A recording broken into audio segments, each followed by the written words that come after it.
রাজধানীর foreign service একাডেমিতে প্রধান উপদেষ্টার সাথে বৈঠক শেষে ধর্মীয় নেতাদের ব্রিফিং চলছে। আমরা সরাসরি যাচ্ছি সেখানে। এই যে আজকে যে পরিস্থিতি আমরা মুখোমুখি হচ্ছি, যে আজকে আমাদের উপরে চাপিয়ে দেওয়া হচ্ছে মিথ্যা প্রপাগান্ডা, সেটা থেকে আমরা উত্তরণের পথ হতে খুঁজে পাবো। জি জি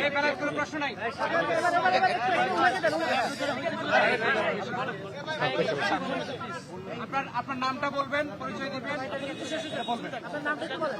আমি ফাদার আলবার্ট রোজারিও, প্রধান পুরোহিত সেন্ট ম্যারিস ক্যাথিড্রাল, রমনা।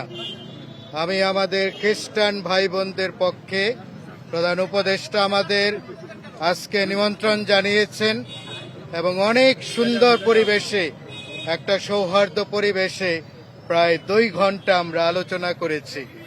আমাদের মাননীয় প্রধান উপদেষ্টা আমাদের কথা অনেক মনোযোগ সহকারে শুনেছেন।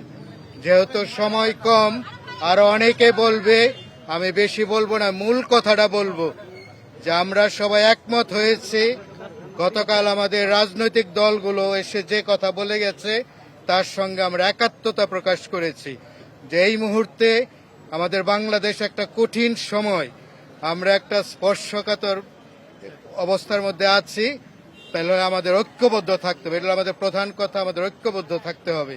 বছর শেষের খুশি নগদে হবে বেশি। নগদ পেমেন্টে নির্দিষ্ট ক্যাটাগরির কেনাকাটায় 300 টাকা পর্যন্ত ক্যাশব্যাক। আরেকটা বিষয়, আমাদের হিন্দু ভাই বোনদের তাদের মনে এই ঘটনার পরিপ্রেক্ষিতে স্কনের ব্যাপারে তাদের মনে একটা ক্ষত, তাদের মনে একটা ক্ষোভ, তাদের মনে একটা কষ্ট।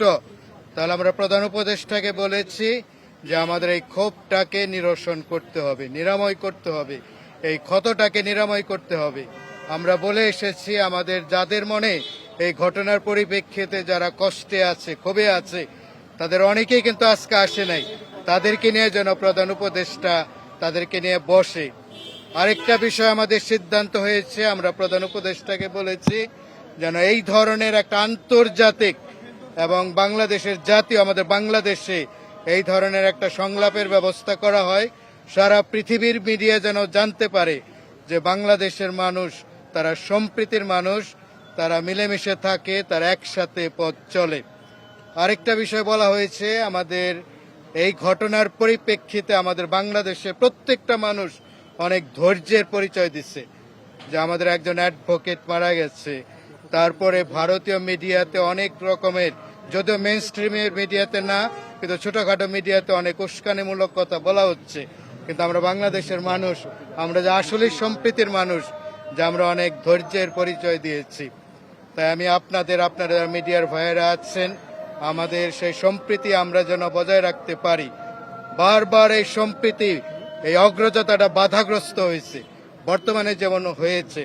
এবং আমাদের মধ্যে একজন খুব জোরালো ভাবে বলেছে, যেটা আপনারা শুনতে আগ্রহী, যে আমাদের যে ভাই, স্কনের যে ভাই যাকে আটক করা হয়েছে, সে আইনগতভাবে যেন তার জামিনের বিষয়টা বিবেচনা করা হয়।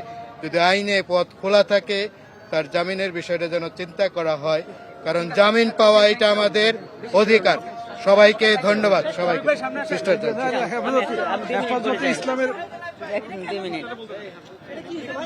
শ্রদ্ধেয় সম্মানিত